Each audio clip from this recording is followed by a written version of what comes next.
ज्योति जगा लो, होगा दूर अंधेरा।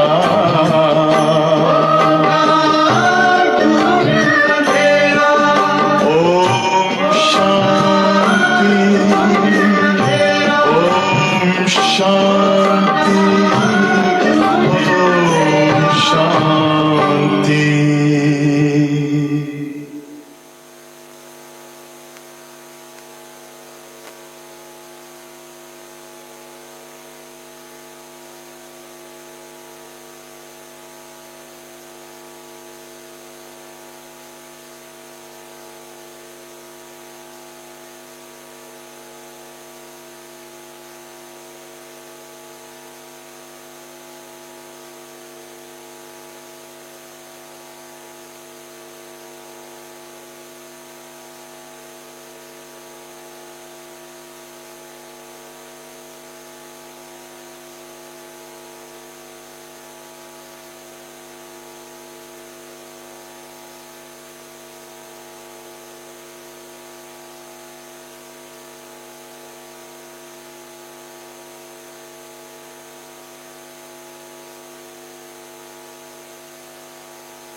ओम शांति।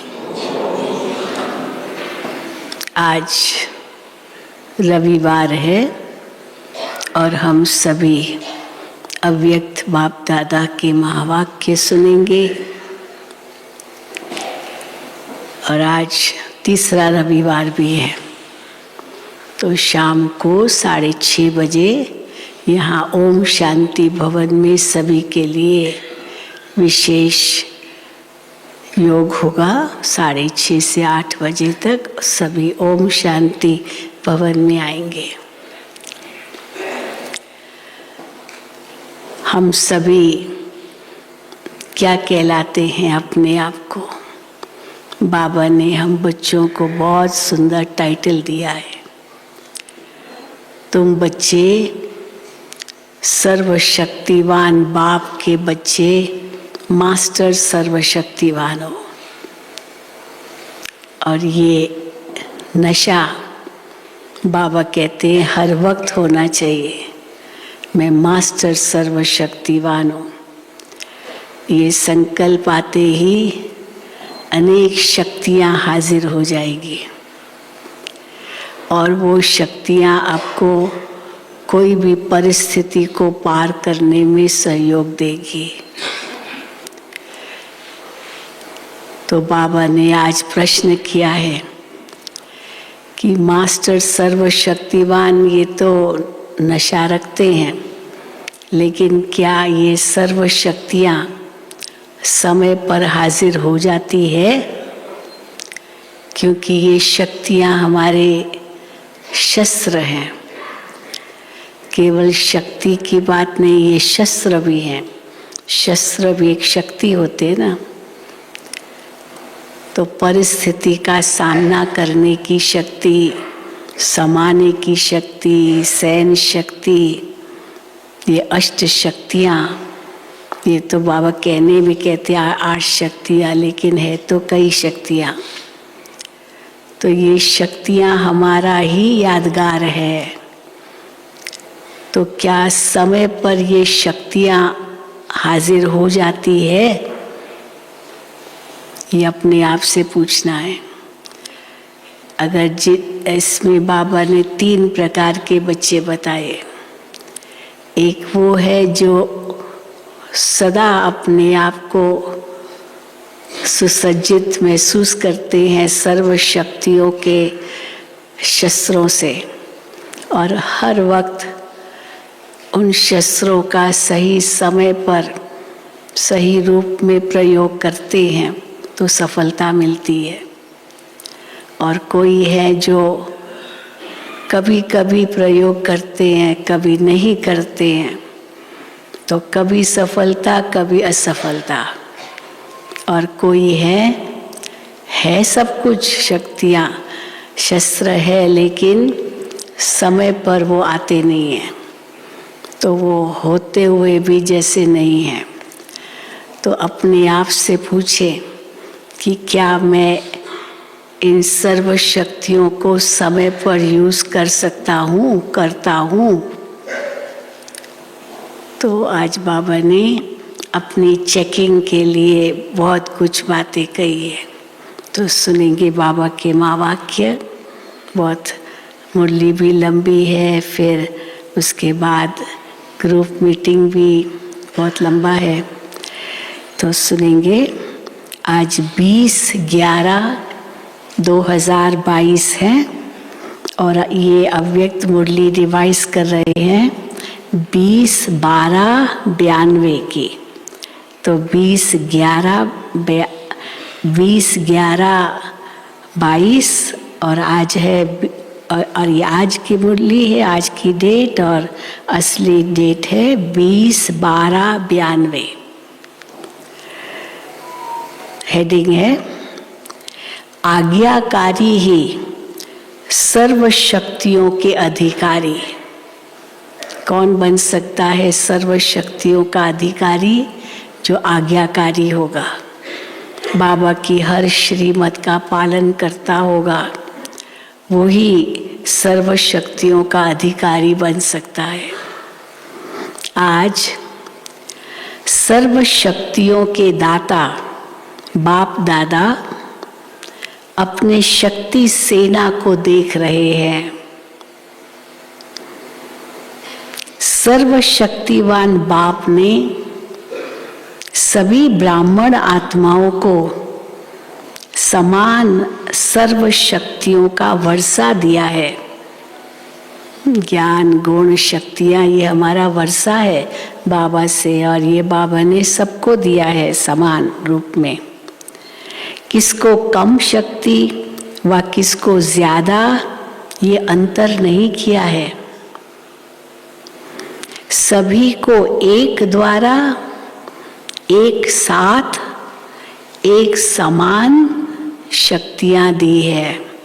एक साथ, एक समान और एक द्वारा ये शक्तियाँ दी है। तो रिजल्ट देख रहे थे कि एक समान मिलते हुए भी अंतर क्यों है। कोई अनुभव करते हैं, कोई नहीं करते हैं, कोई कम करते हैं, ये अंतर क्यों है। कोई सर्वशक्ति संपन्न बने और कोई सिर्फ शक्ति संपन्न बने है। सर्वशक्ति नहीं, केवल शक्ति, तो कोई है कोई नहीं है शक्ति। सिर्फ शक्ति संपन्न बने हैं और कोई सर्वशक्ति संपन्न बने हैं। नहीं है जो केवल शक्ति संपन्न बने हैं। कोई सदा शक्ति स्वरूप बने, कोई कभी कभी शक्ति स्वरूप बने हैं। कोई ब्राह्मण आत्माएं अपनी सर्वशक्तिवान की अथॉरिटी से जिस समय जिस शक्ति को ऑर्डर करती है, वो शक्ति रचना के रूप में मास्टर रचयिता के सामने आती है। ऑर्डर किया और हाजिर हो जाती है वो शक्ति। कोई ऑर्डर करते हैं शक्ति को, लेकिन समय पर शक्तियां हाजिर नहीं होती। जी हाजिर नहीं होती। जैसे किसी नौकर को बुलाओ और वो तुरंत आ जाए, और दूसरा आऊँगा, आ रहा हूँ, हाँ, और आधा घंटा बीत जाए तभी तक भी नहीं आए, तो क्या कहेंगे। लेकिन समय पर शक्तियाँ हाजिर नहीं होती, जी हाजिर नहीं होती। इसका कारण क्या है? क्यों नहीं होती हाजिर? हाँ, कोई समय पर हाजिर नहीं होते तो क्या कहेंगे, ये सुस्त है ना, ऐसे कहेंगे ना। या जो ऑर्डर करता है वो उसके अंदर शक्ति नहीं है, इसलिए उनके सामने हाजिर समय पर नहीं होते। दोनों कारण हैं।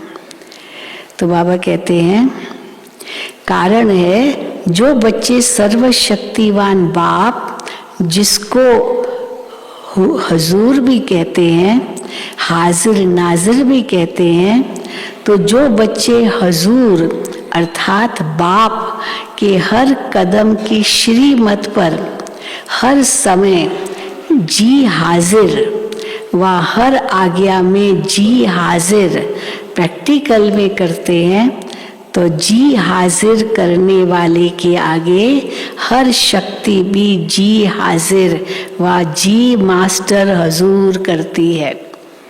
हाँ, श्रीमत का पूर्ण पालन करते हैं तो शक्तियाँ भी उनको उनका ऑर्डर पूर्ण पालन करती है।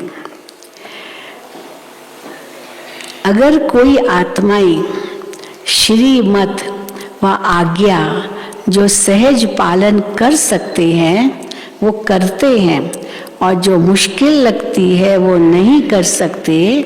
कुछ है, कुछ तो सहज कर लेते हैं शक्ति का पालन, और कोई नहीं कर सकते, मुश्किल लगती है। कुछ किया कुछ नहीं किया, कभी जी हाजिर कभी हाजिर, इसका प्रत्यक्ष सबूत व प्रत्यक्ष प्रमाण रूप है कि ऐसी आत्माओं के आगे सर्व शक्तियां भी समय प्रमाण हाजिर नहीं होती है, क्योंकि वो स्वयं श्रीमत पर पूरा हाजिर नहीं है, जी हुजूर नहीं करते, नहीं फॉलो करते, तो शक्तियां भी जी हाजिर जी हुजूर नहीं करती। जैसे कोई परिस्थिति प्रमाण समाने की शक्ति चाहिए। बाबा ने एक उदाहरण दिया है। अब समय प्रमाण कोई ऐसी बात हो गई, अब उस बात को फैलाना नहीं है। क्यों फैलाएं? हर एक का अपना अपना पार्ट है, तो फैलाना नहीं है। अब मुझे पता है लेकिन फैलाना नहीं है, तो मैं क्या करूँगी, इसको समा दूंगी, किसी को वर्णन नहीं करूँगी, है ना। तो उसमें हम समाने की शक्ति में क्या करते, कौन सा चित्र दिखाते हैं, सागर और नदियों का। नदियाँ कितनी यहाँ सागर में बहती जाती, सागर समाता जाता है। और सागर की विशेषता क्या होती है, बहुत भारी चीज़ डाली तो वो अंदर चला जाएगा, वो चीज़ अंदर चली जाएगी, और एकदम बेकार चीज़ है तो वो सागर किनारे फेंक देगा। लेकिन सागर का स्तर कभी गंदा नहीं होता है, क्योंकि उसके पास समाने की शक्ति है। तो सदा ही सागर साफ स्वच्छ होता है। वैसे किनारा गंदा होगा, लेकिन सागर अगर अंदर जाओ तो एकदम साफ होता है। तो इसलिए समाने की शक्ति भी ऐसी है। बेकार चीज़ है, निकाल दो कान से, क्या ज़रूरत है उसको पालने की, अंदर क्या ज़रूरत है उसका चिंतन करने के, हमारे काम की तो है नहीं, किसी से हमारे से कोई मतलब भी नहीं है। लेकिन नहीं, यहाँ किसी को सुनाना है ज़रूर। फिर उसको कहेंगे देखो किसी और को मत सुनाना, फिर कहेगा नहीं नहीं मैं नहीं सुनाऊंगा, फिर वो दूसरे को कहेगा किसी और को मत सुनाना, हाँ, और आखिर सब तक पहुंच जाता है। तो समाया नहीं ना। तो बाबा ने एक उदाहरण दिया है। तो बाबा कहे हाँ, जैसे कोई परिस्थिति प्रमाण समाने की शक्ति चाहिए तो संकल्प करेंगे कि हम अवश्य समाने की शक्ति द्वारा इस परिस्थिति को पार करेंगे, विजयी बनेंगे। लेकिन होता क्या है, सेकंड नंबर वाले अर्थात कभी कभी वाले समाने की शक्ति का प्रयोग करेंगे, फर्स्ट नंबर वाले तो पूरा संभालेंगे। हमारी मम्मा की ये बहुत बड़ी विशेषता थी, दादियों की विशेषता देखते थे, चलो कोई बात हुई अंदर में समा लिया, वर्णन नहीं करते थे। हम लोग वर्णन कर लेते हैं, तो वो समाने की शक्ति कहाँ हुई।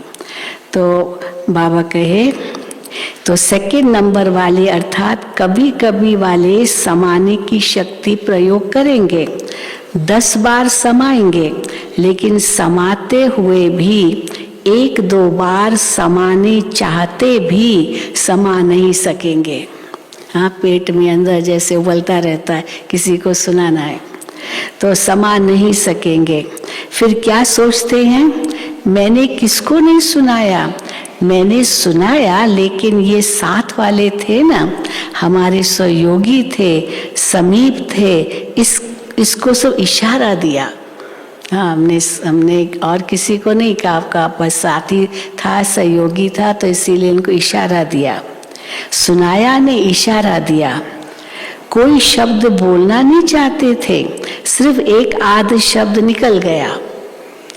और उससे पूछा क्यों सुनाया, तो कहा नहीं हमने तो किसी को नहीं सुनाया, पर ये मेरा साथी था ना, इसलिए थोड़ा एक आध शब्द सुना दिया, ज्यादा नहीं सुनाया। तो एक आध शब्द निकल गया, तो इसको क्या कहा जाएगा, इसको क्या कहा जाएगा, समाना कहेंगे। 10 के आगे तो समाया और 1-2 के आगे समा नहीं सकते, तो इसको क्या कहेंगे। समाने की शक्ति ने ऑर्डर माना, क्योंकि उस एक के सामने तो समा नहीं सके, तो समाने की शक्ति ने ऑर्डर माना, बाबा पूछते हैं। जबकि अपनी शक्ति है, बाप ने वर्षे में दी है, तो बाप का वर्षा सो बच्चों का वर्षा हो जाता है ना, वो बच्चों के पास आ गया, बच्चों को बाप का वर्षा। अपनी शक्ति अपने काम में न आए तो इसको क्या कहा जाएगा, है अपनी चीज पर अपने काम में न आए तो इसको क्या कहा जाएगा।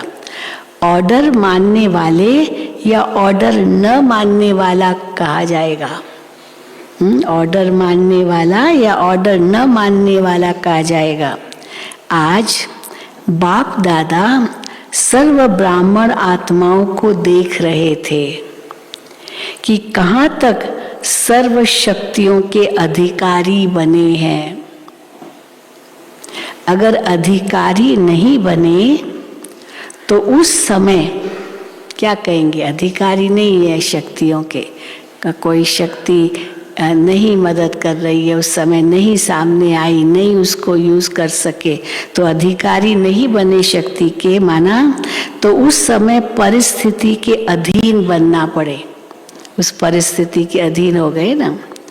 बाप दादा को सबसे ज्यादा रहम उस समय आता है, फिर ऐसी आत्माओं पर रहम आता है ना, तो बाप दादा को सबसे ज्यादा रहम उस समय आता है जब बच्चे कोई भी शक्ति को समय पर कार्य में नहीं लगा सकते हैं। उस समय क्या करते हैं, अब वो समय पर वो शक्ति को कार्य में नहीं लगा सकते तो क्या करते हैं, जब कोई बात सामना करती, हाँ कोई बात आई, परिस्थिति आई, सामना करती वो बात, तो बाप के सामने किस रूप में आते हैं। अब वो समस्या तो है, बहुत प्रॉब्लम है, अभी किसको बताएं, क्या करें, चलो हम किसी को नहीं बताएंगे, बाबा को तो बताएं ना, तो फिर बाबा के सामने आ जाते हैं, बाबा के कमरे में जाएंगे, बाबा को सब बताएंगे। तो जब कोई बात सामना करती है तो बाप के सामने किस रूप में आते हैं, ज्ञानी भक्त के रूप में आते हैं। ज्ञानी भक्त है, ज्ञानी तो ज्ञानी आत्मा, सब ज्ञान है, लेकिन वो उस समय भक्त बन जाते हैं, तो ज्ञानी भक्त के रूप में आते हैं। भक्त क्या करते हैं, भक्तों के क्या संस्कार होते हैं, भक्त क्या करते हैं, भक्त सिर्फ पुकार करते रहते हैं, है ना, पुकार करते रहते हैं, ये दे दो, ये पुकार करते रहते हैं। भागते बाप के पास है, किसी देहधारी को नहीं कहते, लेकिन जाते बाबा के पास है, पर बाबा को कहते बाबा ये दे दो। भागते बाप के पास है, अधिकार बाप पर रखते हैं, लेकिन रूप होता है रॉयल भक्त का। और जहां अधिकारी के बजाय ज्ञानी भक्त अथवा रॉयल भक्त के रूप में आते हैं, तो जब तक भक्ति का अंश है तो भक्ति का फल सद्गति अर्थात सफलता, सद्गति अर्थात विजय नहीं प्राप्त कर सकते। क्योंकि भक्ति का अंश है। बाबा को पुकार रहे हैं, बाबा से मांग रहे हैं, तो ये जैसे भक्ति का अंश है। तो बाबा कहे और जहाँ अधिकारी के बजाय ज्ञानी भक्त अथवा रॉयल भक्त के रूप में आते हैं, तो जब तक भक्ति का अंश है, क्योंकि मांग रहे हैं ना, भले ज्ञानी है फिर भी मांग रहे हैं बाबा से, तो जब तक भक्ति का अंश है तो भक्ति का फल फिर सद्गति अर्थात सफलता, सद्गति अर्थात विजय नहीं प्राप्त कर सकते, क्योंकि भक्ति से तो नहीं मिलेगी ना विजय, ज्ञान से ही मिलेगी। सफलता नहीं मिल सकती है। भक्ति अर्थात मेहनत और ज्ञान अर्थात मोहब्बत। वो भक्त के रूप में आते हैं तो मेहनत, हाँ, जैसे बाबा के आगे पुकार है, बाबा के आगे अर्जी डालते रहते हैं, तो बाबा कहते हैं वो भक्ति का फल अर्थात भक्ति अर्थात मेहनत और ज्ञान अर्थात मोहब्बत। मोहब्बत बाबा से है तो अधिकार मिल ही जाता है, पर भक्ति है, मांग रहे हैं ज्ञानी भगत बन के, तो फिर अधिकारी तो नहीं हुए ना। अगर भक्ति का अंश है तो मेहनत जरूर करनी पड़ती है। और भक्ति की रस्म रिवाज है, भक्ति की क्या रस्म रिवाज है कि जब भीड़ पड़ेगी यानी मुसीबत आएगी तब भगवान याद आएगा, है ना। दुख में सिमरन सब करे, तो दुख होगा तब बाबा बाबा हाँ कहेंगे, सुख में करे न कोई। पर फिर आता है जो सुख में करे तो दुख काहे को होए। तो हर वक्त अगर बाबा की याद है तो वो दुख, वो मेहनत आपको लगेगी नहीं, वो मोहब्बत में कर लेंगे और कब विघ्न टल गया पता भी नहीं चलेगा। तो बाबा कहते हैं अगर भक्ति का अंश है तो मेहनत जरूर करनी पड़ती है। और भक्ति की रस्म रिवाज है कि जब भीड़ यानी मुसीबत पड़ेगी तब भगवान याद आएगा, नहीं तो अलबेले रहेंगे। ज्ञानी भक्त भी क्या करते हैं, जब कोई विघ्न आएगा तो विशेष याद करेंगे, विघ्न आएगा तब विशेष याद करेंगे। तो एक है सेवा प्रति याद में बैठना। अब कोई कार्य, बड़ा कार्य करना है पर उसमें विघ्न आ रहा है, तो दादी जी भी कहते थे कि अभी सब योग में बैठो, सब योग में बैठो। और बाबा हाँ कैसे वो कार्य कराएगा, बुद्धि को टच करेगा, तो सेवा अर्थ, तो सब योग में बैठो। तो एक है सेवा प्रति याद में बैठना और दूसरा है स्व की कमजोरी को भरने लिए याद में बैठना। स्व में कमजोरी है, वो कमजोरी भरने लिए याद में बैठे, फिर बाबा से अर्जी डालेंगे, बाबा मदद करो, बाबा शक्ति दो, तो जैसे भक्त बन गए। और दूसरा है स्व की कमजोरी को भरने लिए याद में बैठना। दोनों में अंतर है, सेवा अर्थ याद में बैठना और कमजोरी है इसीलिए याद में बैठना, दोनों में अंतर है। जैसे अभी भी विश्व पर अशांति का वायुमंडल है, हाँ उस समय 92 था, तो ये बहुत राइट्स हुए थे ना हिंदू मुस्लिम, वो बाबरी मस्जिद का बहुत हंगामा था सारे देश में, और केवल भारत में नहीं हुआ, कितने देशों में हुआ, क्योंकि वहाँ भी ये सब झगड़े हुए ना, तो इसीलिए उग्र हो गए लोग, तो इसीलिए सारे विश्व में था। तो बाबा कहे जैसे अभी भी विश्व पर अशांति का वायुमंडल है, तो सेवा प्रति संगठित रूप में विशेष याद के प्रोग्राम बनाते हो, वो अलग बात है। उस समय भी जब ये बातें बहुत आवाज़ इतनी फैल गई थी, क्या क्या होता, ये हुआ ये हुआ ये हुआ, तो दादी जी ने कहा सब योग में बैठो, ये सब बातें हमको सोचने की ज़रूरत ही नहीं है, हमको बस उनको योगदान देना है। कोई बड़ी दुर्घटना होती है, हमको ये हुआ, अब जो हो गया, इतने जो लोग मर गए, हमारा काम क्या है, उन आत्माओं को शांति देना ना, खाली न्यूज़ थोड़ी फैलाना, पर उन आत्माओं को शांति देना, वो सेवार्थ है। तो बाबा कहते हैं तो विशेष याद का प्रोग्राम बनाते, वो अलग बात है।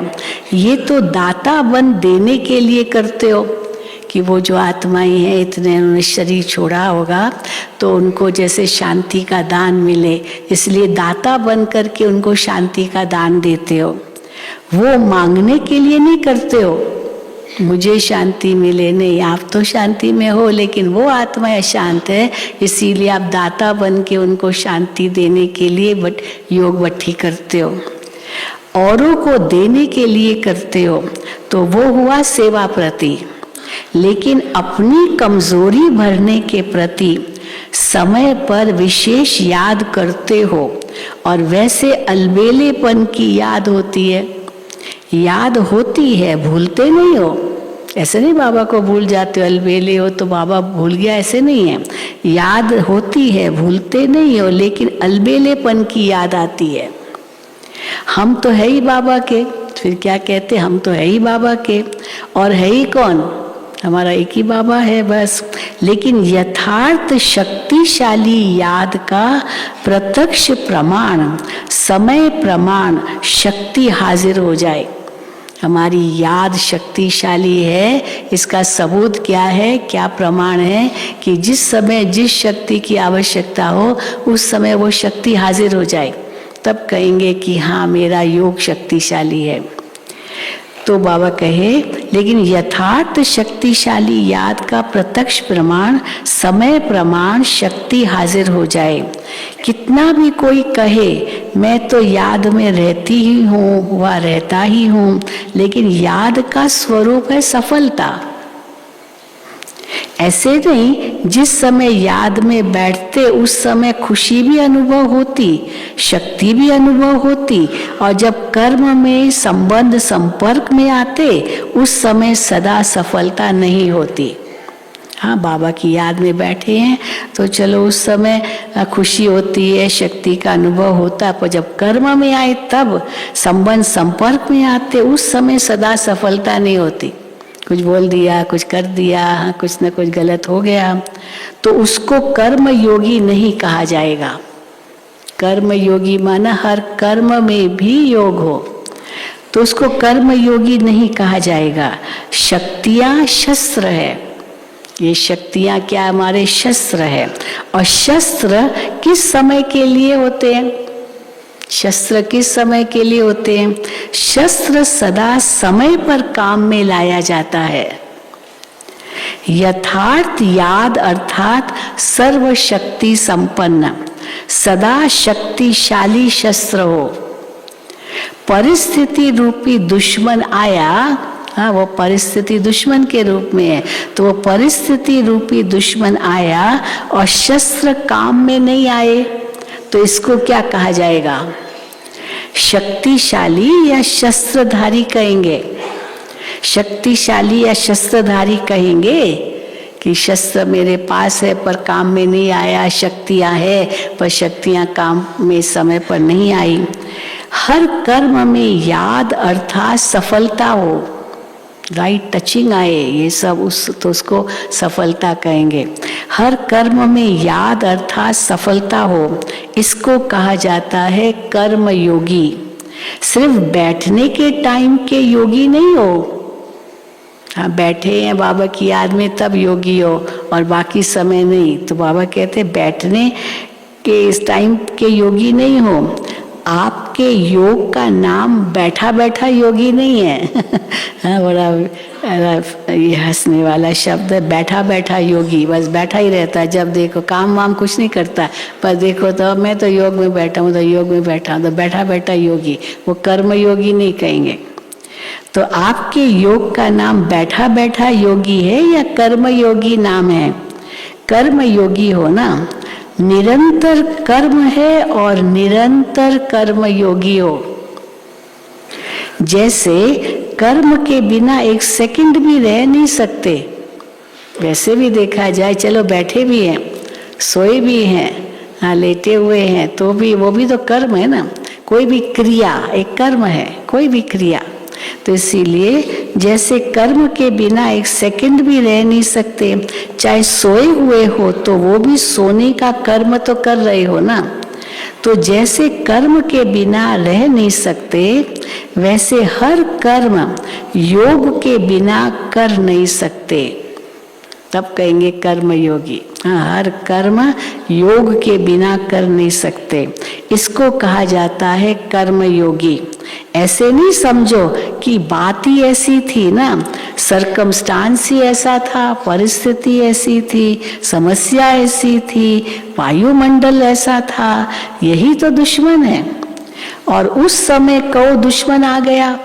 अब ये परिस्थिति तो दुश्मन है, कोई न कोई वो माया का ही रूप है। तो और उस समय को दुश्मन आ गया, इसलिए तलवार चला न सके। अरे दुश्मन आया तभी तो वो हथियार चलाना है ना, शस्त्र चलाना है। अगर दुश्मन आ गया और हथियार चला ही न सके तो वो हथियार किस काम का। तो उस समय को दुश्मन आ गया, इसलिए तलवार चला न सके, तलवार काम में लगा नहीं सके। तो तलवार काम में लगा नहीं सके, या तलवार याद ही नहीं आए, या तलवार ने काम ही नहीं किया, तो ऐसे को क्या कहा जाएगा? याद ही नहीं रही और वो तलवार काम में नहीं आई या काम कर किया नहीं, तो ऐसे को क्या कहा जाएगा? शस्त्रधारी कहेंगे। वो शस्त्र तो काम में आया ही नहीं। शक्ति सेना हो ना, तो सेना की शक्ति क्या होती है? सेना की शक्ति क्या होती है? शस्त्र, यही सेना की शक्ति है। और शस्त्र है सर्व शक्तियां। कौन से है हमारे शस्त्र? सर्व शक्तियां। तो रिजल्ट क्या देखा?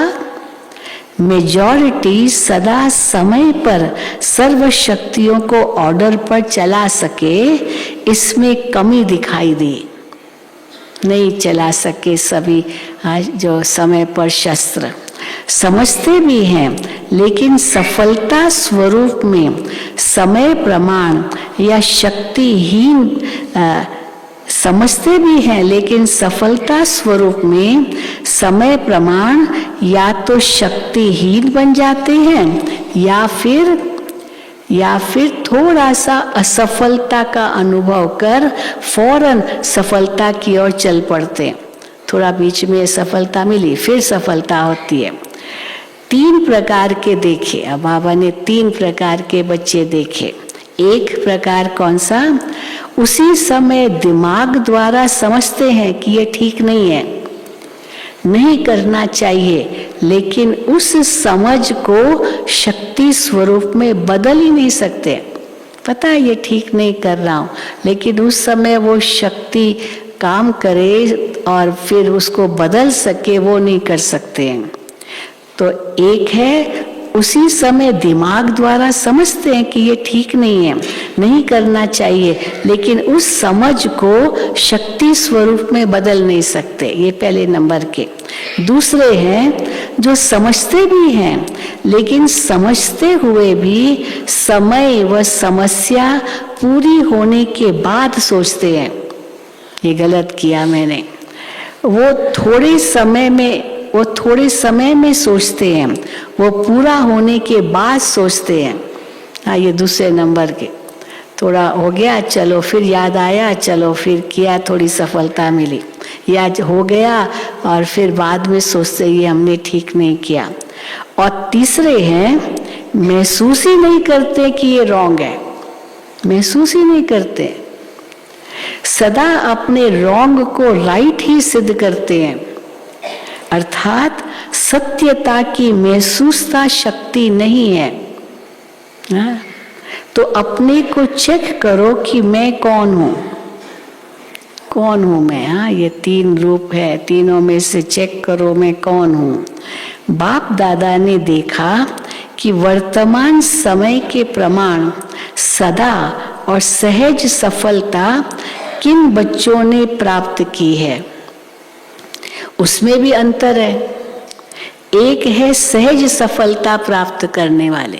पहले 3 प्रकार बताए कि शक्तियों को समय पर यूज किया, दूसरे हैं जो थोड़ा किया फिर नहीं किया, हाँ तीसरे हैं जो समझते ही नहीं है कि ये मेरी भूल भी है।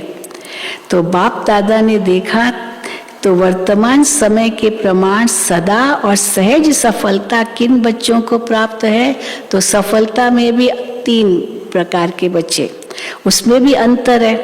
एक है सहज सफलता प्राप्त करने वाले और दूसरे हैं मेहनत और सहज, क्योंकि चलो बीच में भी तो याद आया ना, और तो इसीलिए दूसरे हैं मेहनत और सहज, दोनों के बाद सफलता पाने वाले।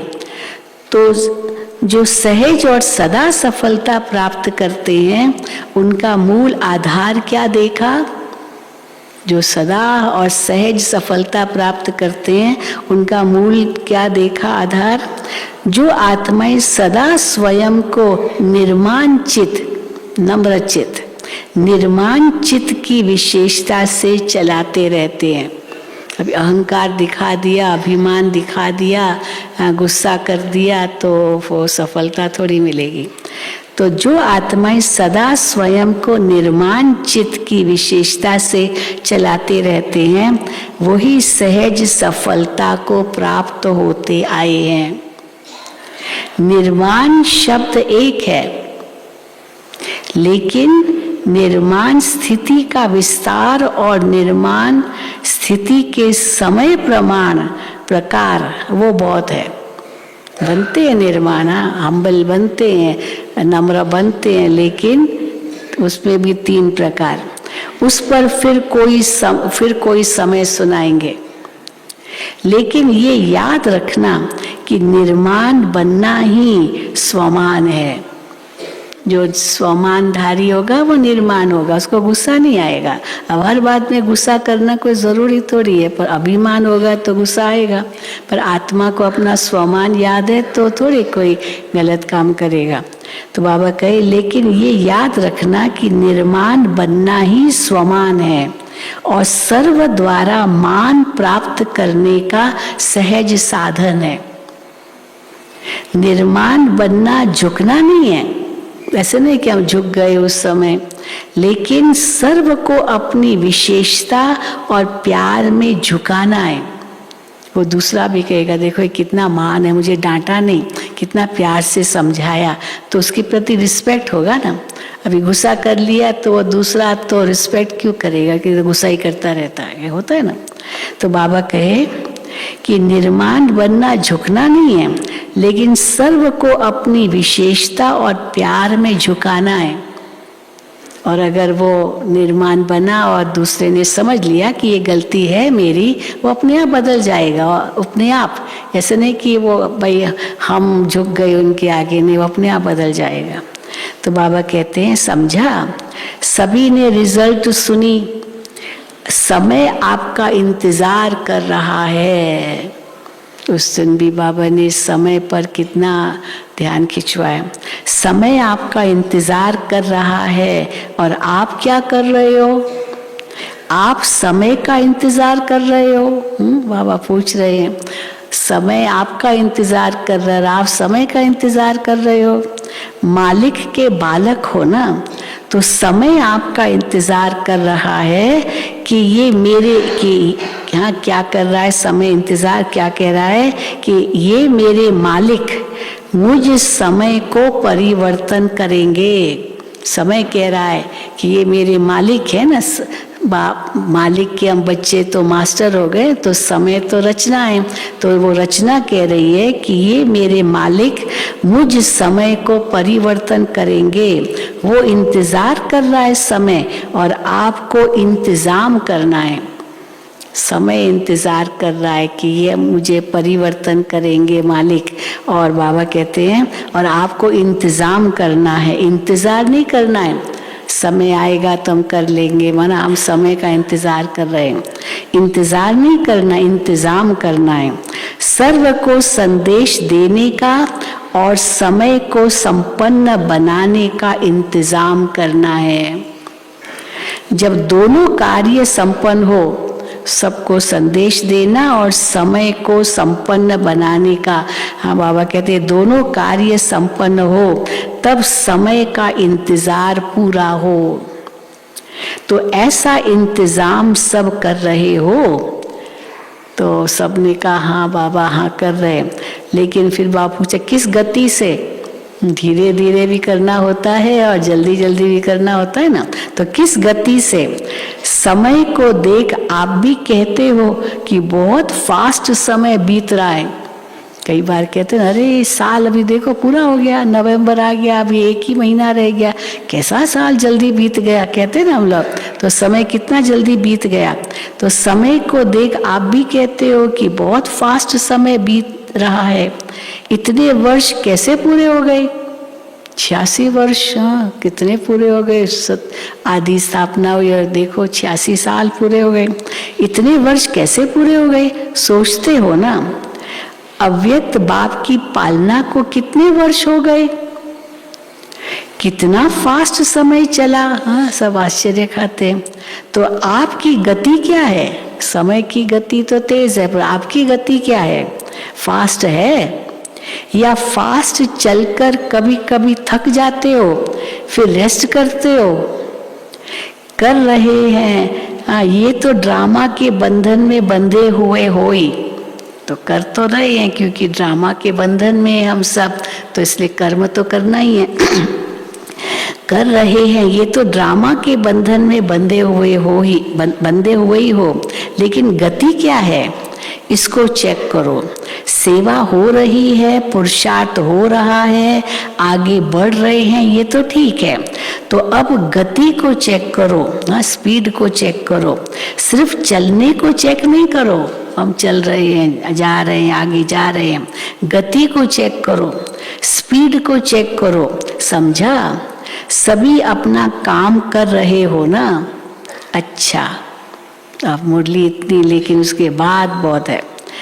अच्छा, चारों ओर के सदा बाप के आगे जी हाजिर करने वाले, सदा मास्टर सर्वशक्तिवान वन, सर्व शक्तियों को स्वयं के ऑर्डर में चलाने वाले, सर्व शक्तियाँ जी हाजिर का पाठ बजाने वाले ऐसे सदा सफलता मूर्त आत्माएं, सदा हर कर्म में याद का स्वरूप अनुभव करने वाले और कराने वाले, ऐसे अनुभवी आत्माओं को सदा हर कर्म में, संबंध में, संपर्क में निर्माण बन विजयी रत्न बनने वाले, ऐसे सहज सफलता मूर्त श्रेष्ठ बच्चों को बाप दादा का याद प्यार और नमस्ते।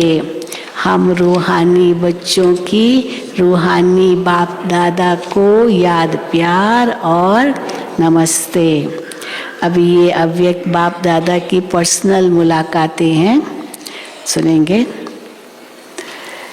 साधारण कर्म में भी ऊंची स्थिति की झलक दिखाना ही फॉलो फादर करना है। कर्म साधारण कर रहे हैं, लेकिन साधारण कर्म में भी ऊंची स्थिति की झलक दिखाना ही फॉलो फादर करना है। उसमें 3 उदाहरण, ऐसे एक उदाहरण देते हैं ना, 3 मजदूर मंदिर बनाने का काम कर रहे थे, उसमें तीनों ही पत्थर तोड़ रहे थे और तीनों ही पत्थर तोड़ रहे थे, मंदिर बनाना है। तो एक से पूछा क्या कर रहे हो? तो उसने, क्या साहब, नसी फोड़ रहा हूँ। पत्थर तोड़ना माने जैसे नसी फोड़ रहा हूँ, कितना मिलेगा पत्थर तोड़ने का। पर दूसरे से पूछा क्या कर रहे हो? वो भी पत्थर ही तोड़ रहा था। उसने कहा साहब पेट के लिए मेहनत कर रहा हूँ। और तीसरे से पूछा क्या कर रहे हो? तो उसने कहा मैं तो मंदिर बना रहा हूँ। बड़े नशे से कहा, इसकी स्थिति ऊंची थी, खुशी खुशी कर रहा था, मंदिर बना रहा हूँ। अब तीनों एक ही काम कर रहे हैं, लेकिन स्थिति में अंतर क्यों? क्योंकि सोच में अंतर है। तो इसलिए देखो, साधारण कर्म में भी ऊंची स्थिति की झलक दिखाना ही फॉलो फादर करना है ना। तो इसीलिए कई बार कहते हैं ना, यहाँ पर एक डिस्ट्रीब्यूशन ऑफ वर्क नहीं है, इसको ये काम करना, इसको ये काम करना, इसको ये काम करना है, लेकिन हर कार्य एक डिग्निटी है, महान कार्य, भगवान का कार्य है। भगवान का कार्य है तो छोटा मोटा कार्य नहीं समझते उसको, वो बड़ा कार्य है, क्योंकि भगवान का कार्य है ना। इसीलिए कहते हैं साधारण कर्म में भी ऊंची स्थिति की झलक दिखाना ही फॉलो फादर करना है।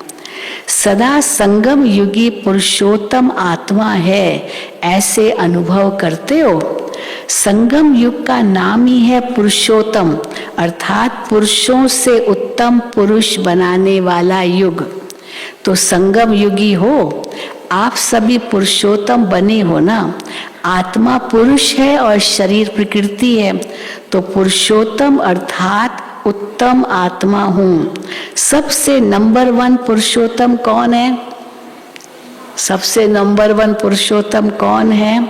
तो किसी ने कहा होगा ब्रह्मा बाबा नंबर 1 पुरुषोत्तम, इसलिए ब्रह्मा को आदि देव कहा जाता है। हाँ, ब्रह्मा बाबा नंबर 1 पुरुषोत्तम, इसलिए ब्रह्मा को आदि देव कहा जाता है। फरिश्ता ब्रह्मा भी उत्तम हो गया और फिर भविष्य में देव आत्मा बनने के कारण पुरुषोत्तम बन जाते। लक्ष्मी नारायण को भी पुरुषोत्तम कहेंगे ना, तो पुरुषोत्तम युग है, पुरुषोत्तम मैं आत्मा हूँ।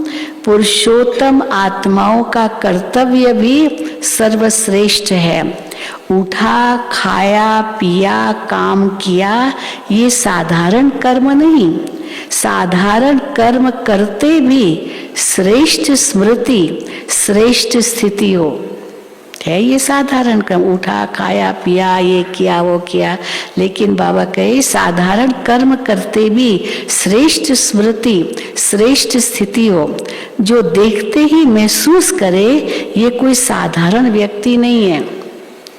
जैसे जो असली हीरा होगा वो कितना भी धूल में छिपा हुआ हो, लेकिन अपनी चमक जरूर दिखाएगा, छिप नहीं सकता।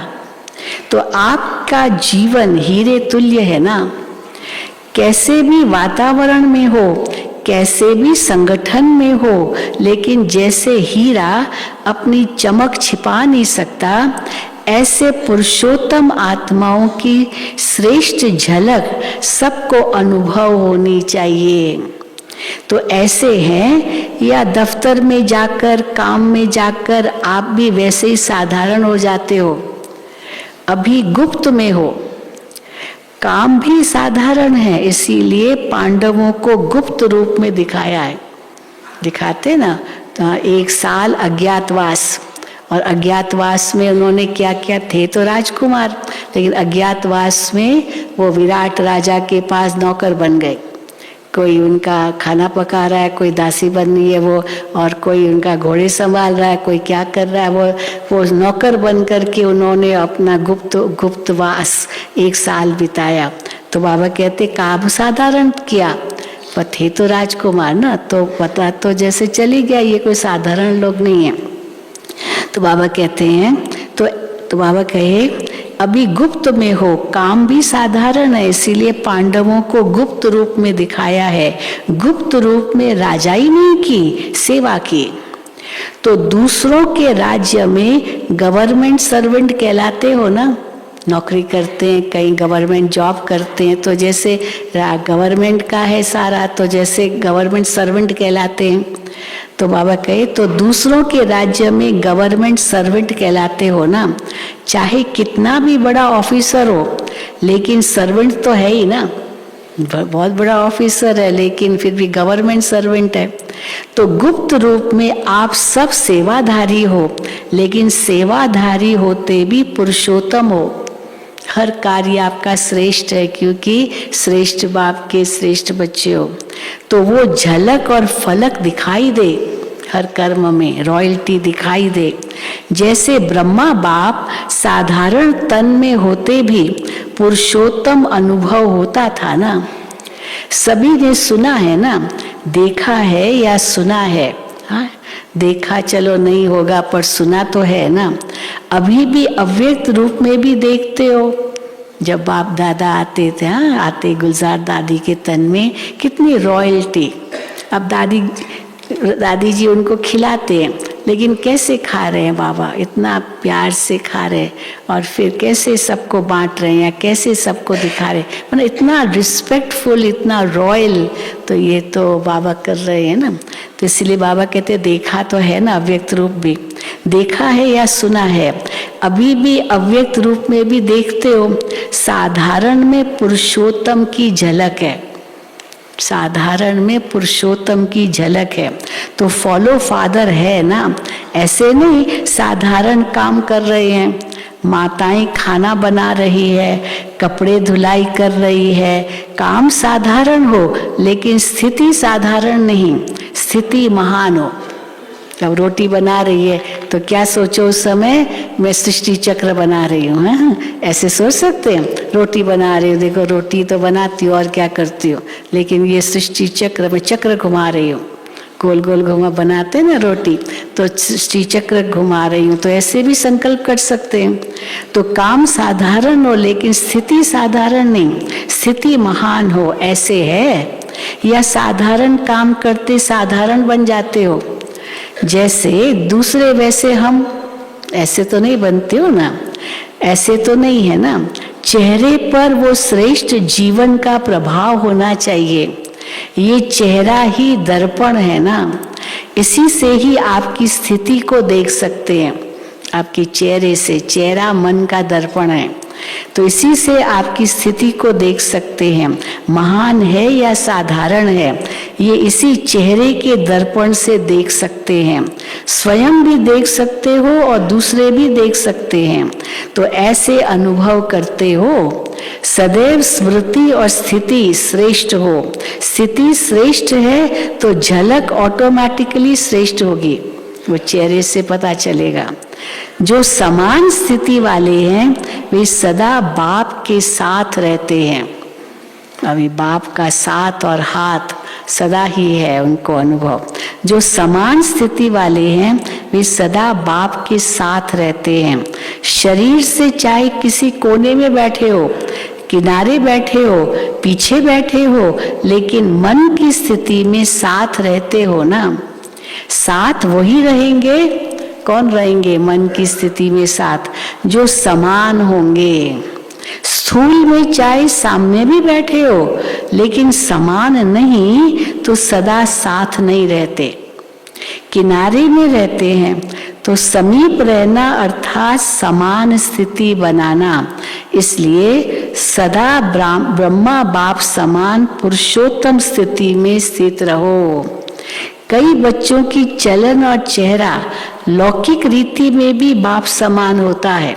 लौकिक जीवन में भी पिता और पुत्र बेटा होता है ना उनका, तो जैसे जैसे पिता की चलन तो बच्चे की भी ऐसे ही चलन होती है। बोले चेहरा में न भी वही हो, चेहरा तो दूसरा ही होगा ना, लेकिन बिल्कुल बाप जैसा। तो बाबा कहते कई बच्चों की चलन और चेहरा लौकिक रीति में भी बाप समान होती है। तो कहते हैं ना उस समय, क्या कहते हैं, ये तो कहते हैं ना, ये तो बाप जैसा है, ये अपने पिता जैसा है। बिल्कुल जैसे इसका पिता चलता है ना, वैसे ये भी चलता है। तो ये तो जैसे अपने बाप जैसा है। तो यहाँ चेहरे की बात तो नहीं, अब सबके चेहरे अलग अलग है, ब्रह्मा बाप जैसे तो चेहरा नहीं है, लेकिन चलन ही चित्र है, चलन ही चित्र है। तो हर चलन से बाप का अनुभव हो, इसको कहते हैं बाप समान। हर चलन से बाप का अनुभव हो, इसको कहते हैं बाप समान। तो समीप रहना चाहते हो या दूर, इस एक जन्म में संगम पर स्थिति में भी समीप रहना है, तो परम धाम में भी समीप। यहाँ स्थिति में बाप समान, तो परम धाम में भी समीप रहेंगे, और राजधानी में भी समीप। एक जन्म की समीपता अनेक जन्म समीप बना देगी। ये संगम युग की समीपता सारा युग, सारा कल्प जैसे समान बना देगी, परम धाम में भी समीप बना देगी। हर कर्म को चेक करो तो समीप और समान। हर कर्म को चेक करो, बाप समान है तो करो, नहीं तो चेंज कर दो। पहले चेक करो फिर करो, ऐसे नहीं करने के बाद चेक करो कि ये ठीक नहीं था। ज्ञानी का लक्षण है पहले सोचे फिर करे, सोच समझ कर कर्म करो। ऐसे नहीं कर्म कर लिया फिर समझा गलत है, फिर सोचते अभी क्या करें, अब गलत तो कर लिया तो सबूत मिटाने की कोशिश करेंगे ताकि पता ही न चले किसको कि हमने कुछ गलत भी किया। तो इसीलिए ज्ञानी के लक्षण है पहले सोचो फिर करो, और अज्ञानी के लक्षण है करके फिर सोचते हैं। तो आप ज्ञानी तो आत्मा हो ना, या कभी कभी भक्त बन जाते हो। पंजाब वाले तो बहादुर है ना, पंजाब सामने होगा, पंजाब ग्रुप से बाबा मिल रहे हैं। पंजाब वाले तो बहादुर हो ना, मन से भी बहादुर। छोटी सी माया चींटी के रूप में आए और घबरा जाए, ऐसे तो नहीं ना। चैलेंज करने वाले हो, स्टूडेंट कभी पेपर से घबराते हैं क्या? तो आप बहादुर हो या छोटे से पेपर में भी घबराने वाले हो? जो योग्य स्टूडेंट होते हैं वो आह्वान करते हैं कि जल्दी से पेपर हो और क्लास आगे बढ़े, ना जल्दी परीक्षा पूरी हो तुम आगे बढ़े। होशियार है ना, उनको पता है हम तो जरूर बहुत अच्छी तरह पास होंगे। परंतु जो कमजोर होते हैं वो सोचते हैं कि डेट आगे बढ़े, अभी इतना जल्दी परीक्षा नहीं आई, थोड़े दिन और चाहिए पढ़ने के लिए। पर जो होशियार होते हैं वो तो तैयार है, कभी भी एग्जाम आए हम तैयार है। तो बाबा कहे जो कमजोर होते हैं वो सोचते हैं डेट आगे बढ़े, हम अभी एग्जाम अभी ना आए। आप तो होशियार हो ना, ये निश्चय पक्का हो कि हम ही कल्प कल्प के विजयी हैं और हम ही बार बार बनेंगे। इतना पुरुषार्थ किया है, आप नहीं बनेंगे तो कौन बनेंगे? आप ही विजयी बने थे, विजयी बने हैं और विजयी रहेंगे। विजयी शब्द बोलने से ही कितनी खुशी होती है, केवल शब्द बोलने से विजयी, हाँ तो कितनी खुशी होती है, चेहरा ही बदल जाता है ना। जो सदा विजयी रहते वो कितना खुश रहते हैं। थोड़ी भी देखो ये स्पोर्ट्स में जो स्पोर्ट्स करते हैं ना, अगर फर्स्ट प्राइज आई, फर्स्ट नंबर आया, क्या चेहरा खुश हो जाता है ना। अब फेल हो गए तो उनका चेहरा कैसे हो जाता है। तो विजय माना खुशी। तो बाबा कहे जो सदा विजयी रहते हैं वो कितना खुश रहते हैं। इसलिए जब भी कोई किसी भी क्षेत्र में विजय प्राप्त करता है तो खुशी के बाजे बजते हैं। आपके तो सदा ही बाजे बजते हैं। कोई विजय प्राप्त करता है, कोई जीत के आता है तो क्या नहीं, हाँ उनके ढोल बजाते हैं, शहनाइयाँ बजाती, बहुत कुछ कितने गीत गाते हैं, तो खुशी के बाजे बजते हैं। आपके तो सदा ही बाजे बजते हैं। कभी भी खुशी के बाजे बंद न हो, सुना, कभी भी खुशी के बाजे बंद न हो। आधा कल्प के लिए रोना बंद हो गया, खुशी के बाजे बजेंगे तो रोना थोड़ी आएगा। हाँ, खुशी का रोना भी कभी कभी आता है ना। तो आधा कल्प के लिए रोना बंद हो गया। जहाँ खुशी के बाजे बजते हैं वहाँ रोना नहीं होता है, दुख का रोना नहीं होगा। अच्छा, वरदान, देह अहंकार व अभिमान के सूक्ष्म अंश का भी त्याग करने वाले आकारी सो निराकारी भव।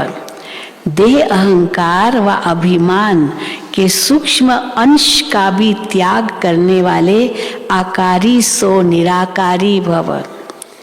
कईयों का मोटे रूप से देह के आकार में लगाव व अभिमान नहीं है, मोटे रूप से लगाव या अभिमान नहीं है देह में। तो कईयों का मोटे रूप से देह के आकार में लगाव व अभिमान नहीं है, लेकिन देह के संबंध से अपने संस्कार विशेष हैं, बुद्धि विशेष है, गुण विशेष है, कलाएं विशेष है, कोई शक्ति विशेष है, उसका अभिमान अर्थात अहंकार, नशा, रोग, ये सूक्ष्म देह अभिमान है, ये भी देह अभिमान है। हाँ, अभिमान, अहंकार, नशा, रोग, ये सूक्ष्म देह अभिमान है। तो ये अभिमान कभी भी आकारी फरिश्ता व निराकारी बनने नहीं देगा। इसलिए इसके अंश मात्र का भी त्याग करो तो सहज ही आकारी सो निराकारी बन सकेंगे। स्लोगन, समय पर सहयोगी बनो तो पदम गुना रिटर्न मिल जाएगा। समय पर सहयोगी बनो तो पदम गुना रिटर्न मिल जाएगा। सूचना, आज अंतर्राष्ट्रीय योग दिवस, तीसरा रविवार है। सायंकाल 6:30 से 8 बजे तक सभी भाई बहनें योग अभ्यास में यही शुभ संकल्प करें कि मुझ आत्मा द्वारा पवित्रता की किरणें निकलकर सारे विश्व को पावन बना रही है। मैं मास्टर पतित पावनी आत्मा हूँ, मैं मास्टर पतित पावनी आत्मा हूँ। ओम शांति, ओम शांति, ओम शांति। अभी हम सब बाबा की याद में बैठेंगे और फिर विदेशी भाई बहन